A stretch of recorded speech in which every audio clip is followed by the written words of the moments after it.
Hi hello friends, ಎಲ್ಲರಿಗೂ ನಮ್ಮ ಅಡ್ಡವಾರಿಸ್ YouTube channel ಕಡೆಯಿಂದ ಸ್ವಾಗತ. ನಾವು ಇವತ್ತಿನ ವಿಡಿಯೋದೊಳಗೆ ಯಾವುದ್ರ ಬಗ್ಗೆ ಮಾಹಿತಿಯನ್ನು ತಿಳ್ಕೊತ ಹೋಗೋಣಪ್ಪ ಅಂದ್ರೆ, ಇತ್ತೀಚೆಗೆ ನಮ್ಮ ಭಾರತ ಸರ್ಕಾರದ ಮಂತ್ರಿಮಂಡಲ ರಚನೆ ಆಯ್ತು ರೀ. ಈ ಮಂತ್ರಿಮಂಡಲದ ಬಗ್ಗೆ ಸಂಬಂಧಪಟ್ಟಂಥ ಸಂಪೂರ್ಣ ಮಾಹಿತಿಯನ್ನು ತಿಳ್ಕೊತ ಹೋಗೋಣ್ರಿ. ಅದೇಗಪ್ಪ ಅಂದ್ರೆ, ಇತ್ತೀಚೆಗೆ ಜೂನ್ 4ರಂದು ನಮ್ಮ ಭಾರತದ 18ನೇ ಲೋಕಸಭೆಯ ಸಾರ್ವತ್ರಿಕ ಚುನಾವಣೆ ಫಲಿತಾಂಶ ಬಿಡುಗಡೆಯಾಗಿ ಯಾವ ಪಕ್ಷಗಳಿಗೂ ಬಹುಮತ ಸಿಗಲಿಲ್ಲ ಸ್ನೇಹಿತರೆ. ಆದ ಕಾರಣ ನರೇಂದ್ರ ಮೋದಿಯವರ BJP ಪಕ್ಷವು NDA ಮೈತ್ರಿಕೂಟವನ್ನು ಮಾಡಿಕೊಂಡು ಸರ್ಕಾರವನ್ನು ರಚನೆ ಮಾಡುತ್ತೆ. ಈ ನರೇಂದ್ರ ಮೋದಿಜಿಯವರು 3ನೇ ಬಾರಿಗೆ ಭಾರತದ ಪ್ರಧಾನಮಂತ್ರಿಗಳಾಗಿ ಚುಕ್ಕಾಣಿಯನ್ನು ಹಿಡ್ತಾರೆ. ಇಲ್ಲಿ ಇವರು ಇತ್ತೀಚೆಗೆ ಅಂದರೆ ಜೂನ್ 9ರಂದು ಮಂತ್ರಿಮಂಡಲವನ್ನು ರಚನೆ ಮಾಡ್ಕೊಳ್ತಾರೆ. ಆ ಮಂತ್ರಿಮಂಡಲದೊಳಗೆ ಯಾರ್ಯಾರಿಗೆ ಮತ್ತು ಯಾವ ಯಾವ ಪಕ್ಷದವರಿಗೆ ಯಾವ ಯಾವ ಖಾತೆ ನೀಡಿದ್ರಂತ ಸುದೀರ್ಘವಾಗಿ ಮಾಹಿತಿಯನ್ನು ತಿಳ್ಕೊತ ಹೋಗೋಣ.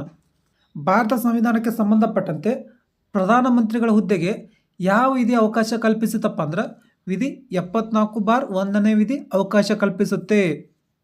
ಭಾರತ ಸಂವಿಧಾನದ 74ನೇ ವಿಧಿಯು ಪ್ರಧಾನಮಂತ್ರಿಗಳಿಗೆ ಅವಕಾಶ ಕಲ್ಪಿಸಿದರೆ, 75ನೇ ವಿಧಿಯ ಪ್ರಕಾರ ರಾಷ್ಟ್ರಪತಿಗಳಿಂದ ಪ್ರಧಾನಮಂತ್ರಿಗಳು ಇಲ್ಲಿ ಆಯ್ಕೆ ಆಗ್ತಾರೆ. ಇನ್ನು ಪ್ರಧಾನಮಂತ್ರಿಗಳ ಮಂತ್ರಿಮಂಡಲವು ಕೂಡ 75ನೇ ಉಪವಿಧಿ 1 ಪ್ರಕಾರ ಪ್ರಧಾನಮಂತ್ರಿಗಳ ಸಲಹೆ ಮೇರೆಗೆ ರಾಷ್ಟ್ರಪತಿಗಳು ಉಳಿದ ಮಂತ್ರಿಗಳನ್ನು ಕೂಡ ಇಲ್ಲಿ ಆಯ್ಕೆ ಮಾಡ್ತಾರೆ. ಪ್ರಧಾನಮಂತ್ರಿಗಳು ಮತ್ತು ಅವರ ಮಂತ್ರಿಮಂಡಲಕ್ಕೆ ಪ್ರಮಾಣ ವಚನವನ್ನು ಯಾರು ಬೋಧಿಸ್ತಾರಪ್ಪ ಅಂದರೆ, ಇಲ್ಲಿ ರಾಷ್ಟ್ರಪತಿಗಳು ಅವರಿಗೆ ಪ್ರಮಾಣ ವಚನವನ್ನು ಇಲ್ಲಿ ಬೋಧಿಸ್ತಾರೆ. ನೆಕ್ಸ್ಟು, ಪ್ರಧಾನಮಂತ್ರಿಗಳನ್ನು ಒಳಗೊಂಡು ಮಂತ್ರಿಮಂಡಲದ ಗಾತ್ರ ಎಷ್ಟಿರ್ಬೇಕಪ್ಪ ಅಂದ್ರೆ, ಲೋಕಸಭೆಯ ಒಟ್ಟು ಸದಸ್ಯರ 15% ಇಲ್ಲಿ ಇರಬೇಕಾಗುತ್ತೆ. ಇದನ್ನು 2004ರಲ್ಲಿ 91ನೇ ತಿದ್ದುಪಡಿಯನ್ನು ತಿದ್ದುಪಡಿಯನ್ನು ತರ್ತಾರೆ. ಆ ತಿದ್ದುಪಡಿಯ ಪ್ರಕಾರ ಎಷ್ಟನೇ ವಿಧಿಗೆ ತಿದ್ದುಪಡಿ ತರ್ತಾರೆ? 75ನೇ ವಿಧಿಗೆ ಒಂದು ತಿದ್ದುಪಡಿಯನ್ನು ತರ್ತಾರೆ. ಈ ತಿದ್ದುಪಡಿಯ ಪ್ರಕಾರ ಮಂತ್ರಿಮಂಡಲದ ಗಾತ್ರ ಎಷ್ಟಿರಬೇಕು? ಲೋಕಸಭೆಯ ಒಟ್ಟು ಸದಸ್ಯರ 15% ಇರಬೇಕು. ಅಂದರೆ ಲೋಕಸಭೆಯ ಒಟ್ಟು ಸದಸ್ಯರು ಎಷ್ಟಿದ್ದಾರೆ? ಈಗ 543 ಸದಸ್ಯರಿದ್ದಾರೆ. ಇದರಲ್ಲಿ 15% ಅಂದರೆ ಎಷ್ಟು ಬರುತ್ತಪ್ಪ ಅಂದ್ರೆ, ಸುಮಾರು 81 ಸಂಸದರಿಗೆ ಇಲ್ಲಿ ಮಂತ್ರಿಮಂಡಲವನ್ನು ನೀಡುವ ಅವಕಾಶ ಕಂಡುಬರುತ್ತೆ. ಎಷ್ಟು? 81 ಸಚಿವರುಗಳು ಇಲ್ಲಿ ಆಯ್ಕೆ ಆಗಬಹುದು. ಹಾಗಾದರೆ ಈ ಮೋದಿಯ ಸಂಪುಟದಲ್ಲಿ ಪ್ರಸ್ತುತ ಎಷ್ಟು ಸಂಸದರನ್ನು ಸಚಿವರನ್ನಾಗಿ ಆಯ್ಕೆ ಮಾಡಿದೆಪ್ಪ ಅಂದ್ರೆ, ಸುಮಾರು 72 ಸಂಸದರಿಗೆ ಸಚಿವರನ್ನಾಗಿ ಅವರು ಆಯ್ಕೆ ಮಾಡಿಕೊಂಡಿದ್ದಾರೆ. ಇಲ್ಲಿ ಈ 72 ಸಂಸದರು ಕೂಡ 3 ದರ್ಜೆಯ ಸಚಿವರುಗಳಾಗಿ ಇಲ್ಲಿ ಆಯ್ಕೆ ಆಗ್ತಾರೆ. ಅದು ಯಾವುದ್ಯಾವುದಪ್ಪ ಅಂದರೆ, 1 ಕ್ಯಾಬಿನೆಟ್ ಖಾತೆಯ ಸಚಿವರುಗಳು, 2 ಸ್ವತಂತ್ರ ಖಾತೆಯ ಸಚಿವರುಗಳು, 3 ರಾಜ್ಯ ಸಚಿವರುಗಳು. ಈ ಸ್ವತಂತ್ರ ಖಾತೆ ಸಚಿವರುಗಳು ಮತ್ತು ರಾಜ್ಯ ಸಚಿವರುಗಳಿದಾರಲ್ಲ, ಇವರು ಕ್ಯಾಬಿನೆಟ್ ಖಾತೆಯ ಸಚಿವರುಗಳಿಗೆ ಕೈ ಕೆಳಗಡೆ ಇವರ ಒಂದು ಕಾರ್ಯವನ್ನು ನಿರ್ವಹಿಸ್ತಾರಂತ ಕೂಡ ಇಲ್ಲಿ ಹೇಳ್ಬೋದು. ಹಾಗಾದರೆ ಒಂದೊಂದಾಗಿ ಈ ಸಚಿವರುಗಳನ್ನು ನೋಡ್ತಾ ಹೋಗೋಣ. ಮೊದಲೇದಾಗೆ ಕ್ಯಾಬಿನೆಟ್ ಖಾತೆಯ ಸಚಿವರುಗಳನ್ನ ನೋಡ್ತಾ ಹೋಗೋಣ. ಹಾಗಾದರೆ ಈ ಸಲ ಪ್ರಧಾನಮಂತ್ರಿಗಳನ್ನ ಒಳಗೊಂಡು 30 ಸಂಸದರಿಗೆ ಕ್ಯಾಬಿನೆಟ್ ಖಾತೆಯ ಸಚಿವರುಗಳ ಅವಕಾಶ ದೊರೆತಿದೆ ಅಂತ ಕೂಡ ಇಲ್ಲಿ ಹೇಳ್ಬೋದು. ಅವ್ರು ಯಾರ್ಯಾರಪ್ಪ ಅಂದ್ರೆ, ಮೊದಲೇದಾಗಿ ನಮ್ಮ ಹೆಮ್ಮೆಯ ಪ್ರಧಾನಮಂತ್ರಿಗಳು 3ನೇ ಅವಧಿಗೆ ಪ್ರಧಾನಮಂತ್ರಿಗಳಾಗಿ ಅಧಿಕಾರವನ್ನು ಸ್ವೀಕಾರ ಮಾಡಿದ್ದಾರೆ. ಇವ್ರ ಕಡೆ ಯಾವ್ಯಾವ ಖಾತೆಗಳಿದಾವೆ ಅಂತ ನೋಡೋದಾದ್ರೆ, ಪ್ರಮುಖವಾಗಿ ಪ್ರಧಾನಮಂತ್ರಿಗಳಾಗಿರ್ತಾರೆ. ಇವ್ರ ಕಡೆ ಮೊದಲನೇ ಖಾತೆ ಯಾವುದು? ಸಿಬ್ಬಂದಿ ಸಾರ್ವಜನಿಕ ಕುಂದುಕೊರತೆಯನ್ನು ನೋಡ್ಕೋದು ಇವ್ರ ಕಡೆ ಇರುತ್ತೆ. ಪರಮಾಣು ಶಕ್ತಿ ಕೂಡ ಇವ್ರ ಕಡೆಗೆ ಇರುತ್ತೆ. ಬಾಹ್ಯಾಕಾಶಕ್ಕೆ ಸಂಬಂಧಪಟ್ಟಂಥ ನೀತಿಗಳನ್ನು ರೂಪಿಸೋದು ಇವ್ರ ಕಡೆಗೆ ಇರುತ್ತೆ. ಇನ್ನು ಉಳಿದ ಪ್ರಮುಖ ನೀತಿ ನಿರೂಪಣೆಗಳು ಹಾಗೂ ಯಾರಿಗೂ ಹಂಚಿಕೆ ಆಗದ ಖಾತೆಗಳು ಯಾರ ಕಡೆ ಇರ್ತಾವಪ್ಪ ಅಂದ್ರೆ, ಪ್ರಧಾನಮಂತ್ರಿಗಳ ಕಡೆ ಇರ್ತವೆ. ಎರಡನೇದು ಅಮಿತ್ ಶಾ. ಈ ಅಮಿತ್ ಶಾ ಅವ್ರ ಕಡೆ ಯಾವ ಖಾತೆ ಇದಪ್ಪ ಅಂದ್ರೆ, ಗೃಹ ಖಾತೆಯನ್ನೇ ನೀಡಿದ್ದಾರೆ. 2.0ದಲ್ಲಿ ಗೃಹ ಖಾತೆನೇ ಇತ್ತು. ಈ 3.0ದಲ್ಲಿ ಮತ್ತು ಇವ್ರಿಗೆ ಗೃಹ ಖಾತೆಯನ್ನು ನೀಡಿದ್ದಾರೆ. ಇನ್ನು 3ನೇದಾಗಿ ರಾಜನಾಥ್ ಸಿಂಗ್. ಇವ್ರಿಗೆ ಯಾವ ಖಾತೆಯನ್ನು ನೀಡಿದ್ದಾರೆ? ರಕ್ಷಣಾ ಖಾತೆಯನ್ನು ನೀಡಿದ್ದಾರೆ. 4ನೇದಾಗಿ ನಿತಿನ್ ಗಡ್ಕರಿ. ಇವ್ರಿಗೆ ಯಾವ ಖಾತೆಯನ್ನು ನೀಡಿದಾರಪ್ಪ ಅಂದ್ರೆ, ರಾಷ್ಟ್ರೀಯ ಹೆದ್ದಾರಿ ಮತ್ತು ಭೂ ಸಾರಿಗೆ ಖಾತೆಯನ್ನು ಇವರಿಗೆ ನೀಡಿದ್ದಾರೆ. JP ನಡ್ಡಾ. ಈ JP ನಡ್ಡಾ ಅವರು ಮೊದಲಿಗೆ ಏನಿದ್ರಪ್ಪ ಅಂದ್ರೆ, BJPಯ ರಾಷ್ಟ್ರೀಯ ಅಧ್ಯಕ್ಷರಿದ್ದರು. ಈ ಸಲ ಅವರಿಗೆ ಮಂತ್ರಿಯನ್ನು ನೀಡಿದ್ದಾರೆ. ಇವ್ರಿಗೆ ಯಾವ ಖಾತೆ ನೀಡಿದಾರಪ್ಪ ಅಂದ್ರೆ, ಆರೋಗ್ಯ ಮತ್ತು ಕುಟುಂಬ ಕಲ್ಯಾಣ ಇಲಾಖೆ, ಇದ್ರ ಜೊತೆಗೆ ರಾಸಾಯನಿಕ ಮತ್ತು ರಸಗೊಬ್ಬರ ಖಾತೆ, ಈ 2 ಜಂಟು ಖಾತೆಯನ್ನು ಇವ್ರಿಗೆ ನೀಡಿದ್ದಾರೆ. ಶಿವರಾಜ್ ಸಿಂಗ್ ಚೌಹಾಣ್. ಇವ್ರಿಗೆ ಯಾವ ಖಾತೆ ನೀಡಿದ್ದಾರೆ? ಕೃಷಿ ಮತ್ತು ಗ್ರಾಮೀಣಾಭಿವೃದ್ಧಿ ಖಾತೆಯನ್ನು ಶಿವರಾಜ್ ಸಿಂಗ್ ಚೌಹಾಣ್ ಅವ್ರಿಗೆ ನೀಡಿದ್ದಾರೆ. ಮಾಜಿ ಮಧ್ಯಪ್ರದೇಶದ ಮುಖ್ಯಮಂತ್ರಿಗಳು ಕೂಡ ಅಂತ ಹೇಳ್ಬೋದು. ನಿರ್ಮಲಾ ಸೀತಾರಾಮನ್. ಇವರನ್ನು ರಾಜ್ಯಸಭೆಯಿಂದ ಆಯ್ಕೆ ಮಾಡಿ ಇವರಿಗೆ ಸಚಿವ ಸ್ಥಾನವನ್ನು ನೀಡಿರ್ತಾರೆ. ಇವ್ರಿಗೆ ಯಾವ ಖಾತೆ ನೀಡಿದ್ರಪ್ಪ ಅಂದರೆ, ಹಣಕಾಸು ಮತ್ತು ಕಾರ್ಪೊರೇಟ್ ವ್ಯವಹಾರಗಳ ಇಲಾಖೆಯ ಖಾತೆಯನ್ನು ಇವ್ರಿಗೆ ನೀಡಿದ್ದಾರೆ. ಜೈಶಂಕರ್ ಇವ್ರಿಗೆ ಯಾವ ಖಾತೆ ನೀಡಿದಾರಪ್ಪ ಅಂದ್ರೆ ವಿದೇಶಾಂಗ ವ್ಯವಹಾರಗಳ ಖಾತೆ ನೀಡಿದಾರೆ. ಮನೋಹರ್ ಲಾಲ್ ಖಟ್ಟರ್ ಇವ್ರಿಗೆ ಯಾವ ಖಾತೆ ನೀಡಿದಾರಪ್ಪ ಅಂದ್ರೆ ಇವ್ರಿಗೆ ಇಂಧನ ಮತ್ತು ವಸತಿ ಖಾತೆಯನ್ನು ನೀಡಿದ್ದಾರೆ. ಇವರು ಕೂಡ ಹರಿಯಾಣದ ಮಾಜಿ ಮುಖ್ಯಮಂತ್ರಿಗಳು ಆಗಿದ್ದರು. ಇನ್ನು 10ನೇದಾಗಿ HD ಕುಮಾರಸ್ವಾಮಿ ಅವರು, ಇವರು ಕೂಡ ನಮ್ಮ ಕರ್ನಾಟಕದ ಮಾಜಿ ಮುಖ್ಯಮಂತ್ರಿಗಳು. ಇವ್ರಿಗೆ ಯಾವ ಖಾತೆ ನೀಡಿದ್ದಾರೆ? ಉಕ್ಕು ಮತ್ತು ಬೃಹತ್ ಕೈಗಾರಿಕೆ ಇಲಾಖೆಯ ಖಾತೆಯನ್ನು ಇವರಿಗೆ ನೀಡಿರ್ತಾರೆ. ನೆಕ್ಸ್ಟು ಪಿಯೂಷ್ ಗೋಯಲ್ ಅವರು, ಇವ್ರಿಗೆ ಯಾವ ಖಾತೆ ನೀಡಿರ್ತಾರಪ್ಪ ಅಂದ್ರೆ ವಾಣಿಜ್ಯ ಮತ್ತು ಕೈಗಾರಿಕಾ ಇಲಾಖೆಯನ್ನು ಇವ್ರಿಗೆ ನೀಡಿದ್ದಾರೆ. ಧರ್ಮೇಂದ್ರ ಪ್ರಧಾನ್ ಇವರಿಗೆ ಶಿಕ್ಷಣ ಇಲಾಖೆಯನ್ನು ನೀಡಿರ್ತಾರೆ. ಜಿತನ್ ರಾಮ್ ಮಾಂಜಿ ಇವ್ರಿಗೆ ಯಾವ ಖಾತೆ ನೀಡಿದ್ದಾರೆ? ಅತಿ ಸಣ್ಣ ಮತ್ತು ಮಧ್ಯಮ ಕೈಗಾರಿಕೆ ಇಲಾಖೆಯನ್ನು ಇವ್ರಿಗೆ ನೀಡಿದ್ದಾರೆ. ಇವರು ಕೂಡ ಬಿಹಾರ ರಾಜ್ಯದ ಮಾಜಿ ಮುಖ್ಯಮಂತ್ರಿಗಳು ಕೂಡ ಅಂತ ಹೇಳ್ಬೋದು. ರಾಜೀವ್ ರಂಜನ್ ಸಿಂಗ್ ಇವ್ರಿಗೆ ಯಾವ ಖಾತೆ ನೀಡಿರ್ತಾರಪ್ಪ ಅಂದ್ರೆ ಪಂಚಾಯತ್ ರಾಜ್, ಮೀನುಗಾರಿಕೆ ಮತ್ತು ಪಶುಸಂಗೋಪನಾ, ಇದರ ಜೊತೆಗೆ ಹೈನುಗಾರಿಕೆಯನ್ನು ಇವ್ರಿಗೆ ನೀಡಿರ್ತಾರೆ. ಸರ್ಬಾನಂದ್ ಸೋನೋವಾಲ್ ಇವ್ರಿಗೆ ಯಾವ ಖಾತೆ ನೀಡಿದಾರಪ್ಪ ಅಂದ್ರೆ ಬಂದರು ಮತ್ತು ಜಲ ಸಾರಿಗೆ, ಇದರ ಜೊತೆಗೆ ಜಲಮಾರ್ಗಗಳ ಖಾತೆಯನ್ನು ಇವ್ರಿಗೆ ನೀಡಿದ್ದಾರೆ. ರಾಮ್ ಮೋಹನ್ ನಾಯ್ಡು ಇವ್ರಿಗೆ ಯಾವ ಖಾತೆ ನೀಡಿದ್ದಾರೆ? ನಾಗರಿಕ ವಿಮಾನಯಾನ ಖಾತೆಯನ್ನು ಇವ್ರಿಗೆ ನೀಡಿದ್ದಾರೆ. ಪ್ರಹ್ಲಾದ್ ಜೋಶಿ ಇವ್ರಿಗೆ ಯಾವ ಖಾತೆ ನೀಡಿದ್ದಾರೆ? ಆಹಾರ ಮತ್ತು ಗ್ರಾಹಕ ವ್ಯವಹಾರಗಳು, ಇದರ ಜೊತೆಗೆ ನವೀಕರಿಸಬಹುದಾದ ಇಂಧನ ಮತ್ತು ಆಹಾರ ನಾಗರಿಕ ಪೂರೈಕೆ ಇಲಾಖೆಯನ್ನು ಇವ್ರಿಗೆ ನೀಡಿರ್ತಾರೆ. ಡಾಕ್ಟರ್ ವೀರೇಂದ್ರ ಕುಮಾರ್ ಇವ್ರಿಗೆ ಯಾವ ಖಾತೆ ನೀಡಿರ್ತಾರಪ್ಪ ಅಂದ್ರೆ ಸಾಮಾಜಿಕ ನ್ಯಾಯ ಖಾತೆಯನ್ನು ಇವ್ರಿಗೆ ನೀಡಿದ್ದಾರೆ. ಜುವೆಲ್ ಓರಂ ಇವ್ರಿಗೆ ಯಾವ ಖಾತೆ ನೀಡಿದ್ದಾರೆ? ಬುಡಕಟ್ಟು ವ್ಯವಹಾರಗಳ ಇಲಾಖೆ ಖಾತೆಯನ್ನು ಇವ್ರಿಗೆ ನೀಡಿರ್ತಾರೆ. ಗಿರಿರಾಜ್ ಸಿಂಗ್ ಇವರಿಗೆ ಜವಳಿ ಇಲಾಖೆ ಖಾತೆಯನ್ನು ನೀಡಿದ್ದಾರೆ. ಅಶ್ವಿನಿ ವೈಷ್ಣವ್ ಇವರಿಗೆ ರೈಲ್ವೆ ಮತ್ತು ಮಾಹಿತಿ ಪ್ರಸಾರ ಮತ್ತು ಇದರ ಜೊತೆಗೆ ಎಲೆಕ್ಟ್ರಾನಿಕ್ ಮತ್ತು ಮಾಹಿತಿ ತಂತ್ರಜ್ಞಾನ ಇಲಾಖೆಯನ್ನು ಇವರಿಗೆ ಅಶ್ವಿನಿ ವೈಷ್ಣವ್ ಅವರಿಗೆ ನೀಡಿದ್ದಾರೆ. ಇವರು ಕೂಡ ರಾಜ್ಯಸಭೆಯಿಂದ ಆಯ್ಕೆಯಾಗಿ ಮಿನಿಸ್ಟ್ರನ್ನು ಇವ್ರಿಗೆ ನೀಡಿರ್ತಾರೆ. ಜ್ಯೋತಿರಾದಿತ್ಯ ಸಿಂಧಿಯಾ ಇವ್ರಿಗೆ ಯಾವ ಖಾತೆ ನೀಡಿದ್ದಾರೆ?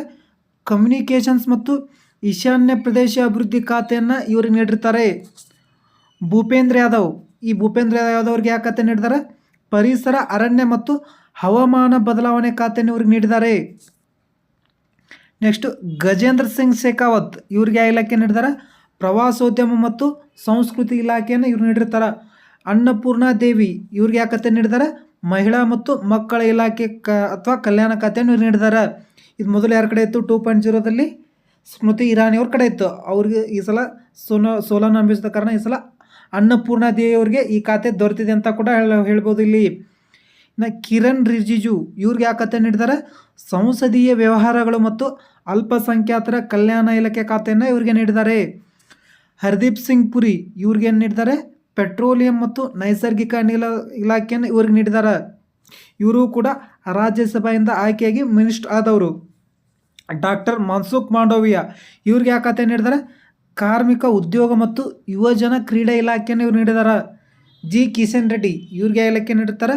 ಕಲ್ಲಿದ್ದಲು ಮತ್ತು ಗಣಿಗಾರಿಕೆ ಇಲಾಖೆಯನ್ನು ಇವ್ರು ನೀಡಿದ್ದಾರೆ. ಚಿರಾಗ್ ಪಾಸ್ವಾನ್ ಇವ್ರಿಗೆ ಯಾವ ಖಾತೆ ನೀಡಿದ್ದಾರೆ?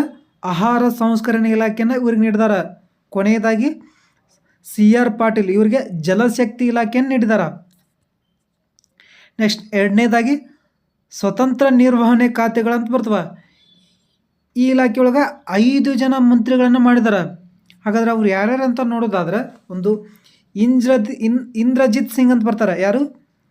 ಇಂದ್ರಜಿತ್ ಸಿಂಗ್ ಇವ್ರಿಗೆ ಆ ಇಲಾಖೆ ನೀಡಿದರೆ ಸಾಂಖ್ಯಿಕ ಯೋಜನೆ ಅನುಷ್ಠಾನ, ಇದರ ಜೊತೆಗೆ ಯೋಜನೆ ಮತ್ತು ಸಂಸ್ಕೃತ ಇಲಾಖೆಯನ್ನು ಇವ್ರು ನೀಡಿರ್ತಾರೆ. 2ನೇದವರು ಡಾಕ್ಟರ್ ಜಿತೇಂದ್ರ ಸಿಂಗ್ ಇವ್ರಿಗೆ ಆ ಇಲಾಖೆ ನೀಡಿದರೆ ವಿಜ್ಞಾನ ಮತ್ತು ತಂತ್ರಜ್ಞಾನ, ಭೂವಿಜ್ಞಾನ ಮತ್ತು ಪ್ರಧಾನಮಂತ್ರಿ ಸಿಬ್ಬಂದಿಯ ಸಾರ್ವಜನಿಕ ಕುಂದುಕೊರತೆ ಹಾಗೂ ಪಿಂಚಣಿ, ಬಾಹ್ಯಾಕಾಶ, ಇದರ ಜೊತೆಗೆ ಪರಮಾಣು ಇಲಾಖೆಯನ್ನು ಇವ್ರು ನೀಡಿರ್ತಾರೆ. ಪ್ರಧಾನಮಂತ್ರಿಗಳ ಖಾತೆಗೆ ಸಹಾಯ ಮಾಡಲು ಇವ್ರು ಇರ್ತಾರೆ. ಅರ್ಜುನ್ ರಾಮ್ ಮೇಘ್ವಾಲ್ ಇವ್ರಿಗೆ ಯಾವ ಖಾತೆ ನೀಡಿದ್ದಾರೆ? ಕಾನೂನು ಮತ್ತು ನ್ಯಾಯ ಖಾತೆಯನ್ನು ಇವ್ರು ನೀಡಿದ್ದಾರೆ.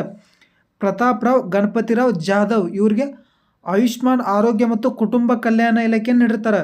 ಜಯಂತ್ ಚೌಧರಿ ಇವ್ರಿಗೆ ಕೌಶಲ್ಯ ಅಭಿವೃದ್ಧಿ ಹಾಗೂ ಉದ್ಯಮ ಶಿಕ್ಷಣ ಇಲಾಖೆಯ ಖಾತೆಯನ್ನು ಇವ್ರು ನೀಡಿರ್ತಾರೆ. ಇನ್ನು 3ನೇದು ರಾಜ್ಯ ಖಾತೆ ಸಚಿವರುಗಳಂತ ಬರ್ತಾರೆ. ಇವರು ಕ್ಯಾಬಿನೆಟ್ ಸಚಿವರ ಕೆಳಗಡೆ ಕೆಲಸ ಮಾಡ್ತಾರೆ ಅಂತ ಕೂಡ ಹೇಳ್ಬೋದು. ಅವರಿಗೆ ಸಹಾಯ ಮಾಡಲು ಇವ್ರು ಇರ್ತಾರೆ. ಇವ್ರಿಗೆ ಯಾವ್ಯಾವ ಖಾತೆ ಯಾರ್ಯಾರು ನೀಡಿದಾರೆ ಅಂತ ನೋಡೋದಾಗಿತ್ತಪ್ಪ ಅಂದ್ರೆ, ಜಿತನ್ ಪ್ರಸಾದ್ ಅಂತ ಇವ್ರಿಗೆ ಯಾವ ಖಾತೆ ನೀಡಿದ್ದಾರೆ? ವಾಣಿಜ್ಯ, ಕೈಗಾರಿಕೆ, ವಿದ್ಯುತ್ ಮತ್ತು ಮಾಹಿತಿ ತಂತ್ರಜ್ಞಾನ ಇಲಾಖೆಯನ್ನು ನೀಡಿದ್ದಾರೆ.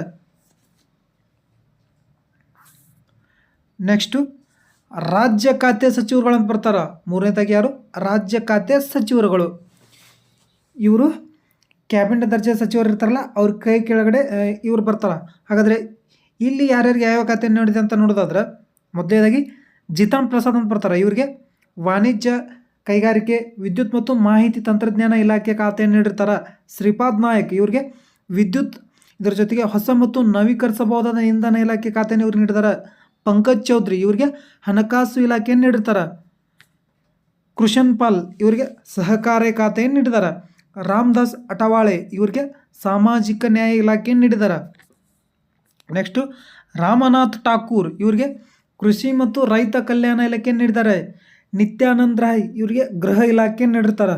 ಅನುಪ್ರಿಯಾ ಪಟೇಲ್ ಇವರಿಗೆ ಆರೋಗ್ಯ ಮತ್ತು ಕುಟುಂಬ ಕಲ್ಯಾಣ, ಇದರ ಜೊತೆಗೆ ರಾಸಾಯನಿಕ ಮತ್ತು ರಸಗೊಬ್ಬರ ಇಲಾಖೆಯನ್ನು ನೀಡಿದ್ದಾರೆ. ವಿ ಸೋಮಣ್ಣ ನಮ್ಮ ಕರ್ನಾಟಕದ ಒಂದು ಸಂಸದರು, ಇವರಿಗೆ ಜಲಶಕ್ತಿ ಮತ್ತು ರೈಲ್ವೆ ರಾಜ್ಯ ಖಾತೆಯನ್ನು ನೀಡಿದ್ದಾರೆ. ಅದು ಜಲಶಕ್ತಿ ಹಾಗೂ ರೈಲ್ವೆ ರಾಜ್ಯ ಇಲಾಖೆ ಖಾತೆಯನ್ನು ಇವ್ರು ನೀಡಿದ್ದಾರೆ. ಪೆಮ್ಮಸಾನಿ ಚಂದ್ರಶೇಖರ್ ಇವರಿಗೆ ಗ್ರಾಮೀಣಾಭಿವೃದ್ಧಿ ಸಂವಹನ ಇಲಾಖೆಯನ್ನು ನೀಡಿರ್ತಾರೆ. ಎಸ್ ಪಿ ಸಿಂಗ್ ಬಾಘೇಲ್ ಇವರಿಗೆ ಮೀನುಗಾರಿಕೆ, ಇದರ ಜೊತೆಗೆ ಪಶುಸಂಗೋಪನೆ ಮತ್ತು ಪಂಚಾಯತ್ ರಾಜ್ ಇಲಾಖೆಯನ್ನು ಇವ್ರು ನೀಡಿರ್ತಾರೆ. ಶೋಭಾ ಕರಂದಾಜ್ಲೆ ಇವ್ರಿಗೂ ಕೂಡ ಈ ಸಲನೂ ಮಂತ್ರಿ ನೀಡಿದ್ದಾರೆ. 2.0ದಲ್ಲಿ ಇವ್ರಿಗೆ ರಾಜ್ಯ ಖಾತೆ ನೀಡಿತು, ಈಗೂ ಕೂಡ ರಾಜ್ಯ ಖಾತೆ ನೀಡಿದ್ದಾರೆ. ಇವ್ರಿಗೆ ಈ ಸಲ ಸಣ್ಣ ಉದ್ಯಮ ಕೈಗಾರಿಕೆಗಳು MSME, ಇದರ ಜೊತೆಗೆ ಕಾರ್ಮಿಕ ಮತ್ತು ಉದ್ಯೋಗ ಖಾತೆ ಇಲಾಖೆಯನ್ನು ನೀಡಿರ್ತಾರೆ. ನೆಕ್ಸ್ಟು ಕೀರ್ತಿವರ್ಧನ್ ಸಿಂಗ್ ಇವ್ರಿಗೆ ಪರಿಸರ, ಅರಣ್ಯ ಹಾಗೂ ಹವಾಮಾನ ಬದಲಾವಣೆ, ಇದರ ಜೊತೆಗೆ ವಿದೇಶಾಂಗ ಇಲಾಖೆ ಖಾತೆಯನ್ನು ನೀಡಿರ್ತಾರೆ. ಜೈಶಂಕರ್ ಅವರಿಗೆ ಸಹಾಯ ಮಾಡಲಿಕ್ಕೆ ಈ ವಿದೇಶಾಂಗ ಖಾತೆಯನ್ನು ಇವ್ರಿಗೆ ನೀಡಿದ್ದಾರೆ. ಇದರ ಜೊತೆ BL ವರ್ಮಾ ಇವರಿಗೆ ಗ್ರಾಹಕ ರಕ್ಷಣೆ, ಆಹಾರ, ನಾಗರಿಕ ಪೂರೈಕೆ, ಸಾಮಾಜಿಕ ನ್ಯಾಯ ಇಲಾಖೆ ನೀಡುತ್ತಾರೆ. ಶಾಂತನು ಠಾಕೂರ್ ಇವರಿಗೆ ಬಂದರು, ಇದರ ಜೊತೆಗೆ ಜಲ ಸಾರಿಗೆ ಮತ್ತು ಜಲಮಾರ್ಗ ಇಲಾಖೆ ನೀಡಿರ್ತಾರೆ. ಸುರೇಶ್ ಗೋಪಿ ಕೇರಳದಿಂದ ಮಂತ್ರಿಯಾದ ಏಕೈಕ ವ್ಯಕ್ತಿ ಇವರು. ಇವ್ರಿಗೆ ಯಾವ ಖಾತೆ ನೀಡಿದ್ದಾರೆ? ಪೆಟ್ರೋಲಿಯಂ, ನೈಸರ್ಗಿಕ ಅನಿಲ ಮತ್ತು ಪ್ರವಾಸೋದ್ಯಮ ಇಲಾಖೆಯನ್ನು ನೀಡಿರ್ತಾರೆ. ಡಾಕ್ಟರ್ L ಮುರುಗನ್ ಇವರಿಗೆ ಮಾಹಿತಿ ಮತ್ತು ಪ್ರಸಾರ ಇಲಾಖೆ, ಇದರ ಜೊತೆಗೆ ಸಂಸದೀಯ ವ್ಯವಹಾರಗಳ ಇಲಾಖೆ ನೀಡಿರ್ತಾರೆ. ಅಜಯ್ ತಮ್ಟಾ ಇವರಿಗೆ ರಸ್ತೆ ಸಾರಿಗೆ ಮತ್ತು ಹೆದ್ದಾರಿ ಇಲಾಖೆ ನೀಡಿದ್ದಾರೆ. ಬಂಡಿ ಸಂಜಯ್ ಕುಮಾರ್ ಇವರಿಗೆ ಗೃಹ ಇಲಾಖೆ ನೀಡಿರ್ತಾರೆ. ಕಮಲೇಶ್ ಪಾಸ್ವಾನ್ ಇವರಿಗೆ ಗ್ರಾಮೀಣಾಭಿವೃದ್ಧಿ ಇಲಾಖೆ ನೀಡಿರ್ತಾರೆ. ಭಗೀರಥ ಚೌಧರಿ ಇವರಿಗೆ ಕೃಷಿ ಮತ್ತು ರೈತ ಕಲ್ಯಾಣ ಇಲಾಖೆ ನೀಡಿದ್ದಾರೆ. ಸತೀಶ್ ಚಂದ್ರ ದುಬೆ ಇವರಿಗೆ ಕಲ್ಲಿದ್ದಲು ಮತ್ತು ಗಣಿಗಾರಿಕೆ ಇಲಾಖೆ ನೀಡಿದ್ದಾರೆ. ಸಂಜಯ್ ಶೇಟ್ ಇವರಿಗೆ ರಕ್ಷಣಾ ಖಾತೆ ನೀಡಿರ್ತಾರೆ. ರವನೀತ್ ಸಿಂಗ್ ಬಿಟ್ಟು ಇವರಿಗೆ ಆಹಾರ ಸಂಸ್ಕರಣೆಗಳು, ಇದರ ಜೊತೆಗೆ ಉದ್ಯಮ ಮತ್ತು ರೈಲ್ವೆ ಇಲಾಖೆ ನೀಡಿದ್ದಾರೆ. ದುರ್ಗಾದಾಸ್ VK ಇವರಿಗೆ ಬುಡಕಟ್ಟು ವ್ಯವಹಾರಗಳ ಇಲಾಖೆ ನೀಡಿರ್ತಾರೆ. ರಕ್ಷಾ ನಿಖಿಲ್ ಖಡ್ಸೆ ಇವರಿಗೆ ಯುವಜನ ಮತ್ತು ಕ್ರೀಡಾ ಇಲಾಖೆ ನೀಡಿದ್ದಾರೆ. ಶ್ರೀಕಾಂತ್ ಮುಜುಮ್ದಾರ್ ಇವರಿಗೆ ದೊರೆತ ಖಾತೆ ಶಿಕ್ಷಣ ಮತ್ತು ವಿಶಾಲ ಪ್ರದೇಶಗಳ ಅಭಿವೃದ್ಧಿ ಖಾತೆಯನ್ನು ನೀಡಿದ್ದಾರೆ. ಸಾವಿತ್ರಿ ಠಾಕೂರ್ ಇವರಿಗೆ ಮಹಿಳಾ ಮತ್ತು ಮಕ್ಕಳ ಕಲ್ಯಾಣ ಇಲಾಖೆ ನೀಡಿರ್ತಾರೆ.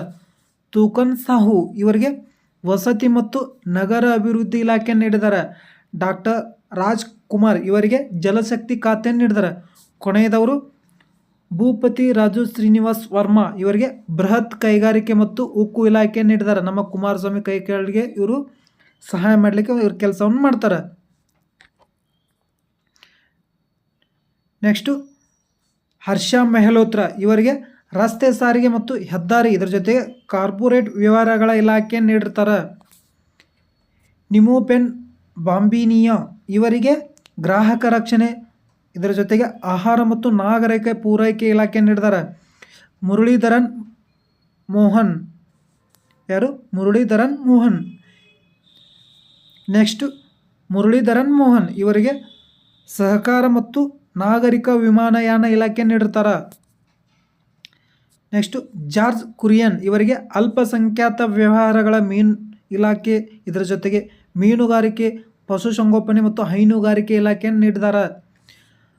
ಕೊನೆಯದಾಗಿ ಪವಿತ್ರ ಮಾರ್ಗರಿಟ್ ಇವರಿಗೆ ವಿದೇಶಾಂಗ ವ್ಯವಹಾರಗಳು, ಇದರ ಜೊತೆಗೆ ಜವಳಿ ಇಲಾಖೆಯನ್ನು ಇವರಿಗೆ ನೀಡಿರ್ತಾರೆ. Thank you friends. ಈ ಮಾಹಿತಿ ನಿಮಗೆ ಇಷ್ಟವಾಗಿದ್ದರೆ ನಮ್ಮ ಚಾನಲಾದ ಅಡ್ಡಾ ವಾರಿಯರ್ಸ್ ಯೂಟ್ಯೂಬ್ ಚಾನಲ್ಗೆ ಲೈಕ್ ಮಾಡಿರಿ, ಶೇರ್ ಮಾಡಿ ಮತ್ತು ಸಪೋರ್ಟ್ ಮಾಡಿ. ಕೆಳಗಡೆ ಕಮೆಂಟ್ ಬಾಕ್ಸ್ ಒಳಗೆ ನಿಮ್ಮ ಅನಿಸಿಕೆಗಳನ್ನು ತಿಳಿಸಿ. ನೆಕ್ಸ್ಟ್ ವಿಡಿಯೋದೊಳಗೆ ಇನ್ನೊಂದು ಯಾವುದಾದ್ರ ಬಗ್ಗೆ ಮಾಹಿತಿಯನ್ನು ತಿಳ್ಕೊತಾ ಬರೋಣ. Thank you friends.